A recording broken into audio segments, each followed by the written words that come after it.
Всем привет! Сегодня приготовим вкуснейший домашний киш с грибами и курицей. Этот рецепт идеально подойдет для семейного ужина или для гостей. Давайте начнем.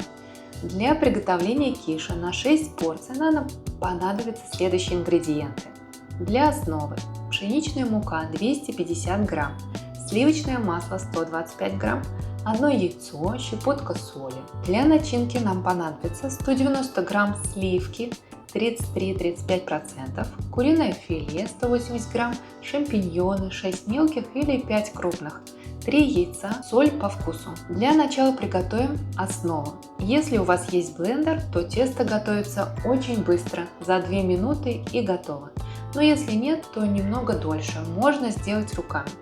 В чашу блендера кладу сливочное масло, добавляю муку, щепотка соли, взбиваю все до состояния мелкой крошки.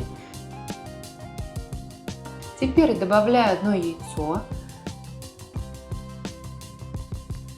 включаю блендер еще раз, чтобы тесто собралось в шар. Если нет блендера, можно масло немного замороженное порубить ножом и натереть на терке. Когда тесто готово, смазываю форму для выпечки маслом сливочным. У меня форма немного низкая, поэтому я борта сделала немного повыше, чтобы начинка не выливалась.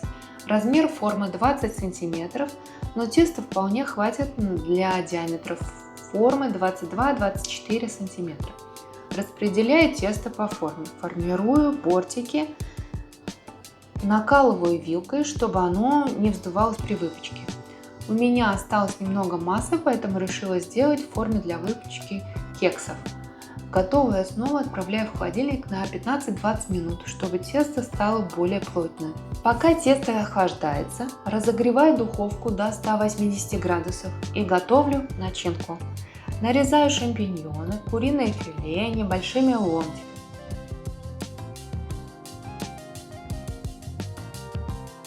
В отдельной миске смешиваю сливки с яйцами и добавляю щепотку соли. Эта смесь станет нежной заливкой для нашего киша.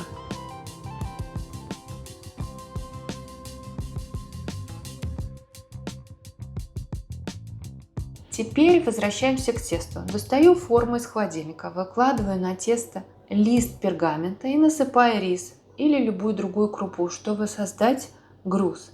Это поможет основе держать форму при выпечке.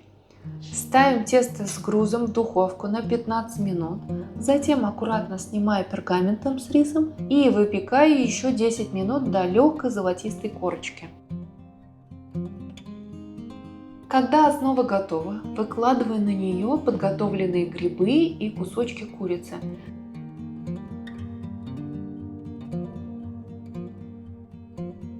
Заливаю все сливочной яичной смесью, равномерно распределяя ее по всей поверхности. Отправляем киш в духовку на 20-25 минут. В зависимости от духовки у меня, например, в форме кексов выпекалось 25 минут. В большой форме выпекалось 35 минут. Наш киш готов. Вы только посмотрите, как он красиво запекся. А аромат просто невероятный. Жаль, что это через видео нельзя передать. Аромат грибов и выпечки распространился по всей кухне. И вот наш аппетитный киш с грибами и курицей готов. Вы только посмотрите, какой он румяный. Благодаря сливочной яичной заливке он получился невероятно нежным и сочным. А аромат жареных грибов и курочки уже зовет всех к столу. Перед подачей дайте кишу немного остыть, примерно 10-15 минут. Это важно, чтобы он стал плотнее и легче нарезался на аккуратные порции. Нарезаю его острым ножом и раскладываю по тарелочкам. Такой киш идеально подойдет для теплого семейного ужина, так и для праздничного стола. Сочетание хрустящей основы, нежной начинки и сливочного вкуса просто покорит всех, кто его попробует. А еще это блюдо прекрасно сочетается с легким овощным салатом или свежей зеленью. Если вам понравился этот рецепт, поддержите меня лайком и подпиской. В комментариях обязательно поделитесь, как у вас получилось это блюдо и какие варианты начинки вы бы хотели попробовать в следующий раз. Спасибо, что готовите вместе со мной. До новых встреч на моем канале. Приятного аппетита!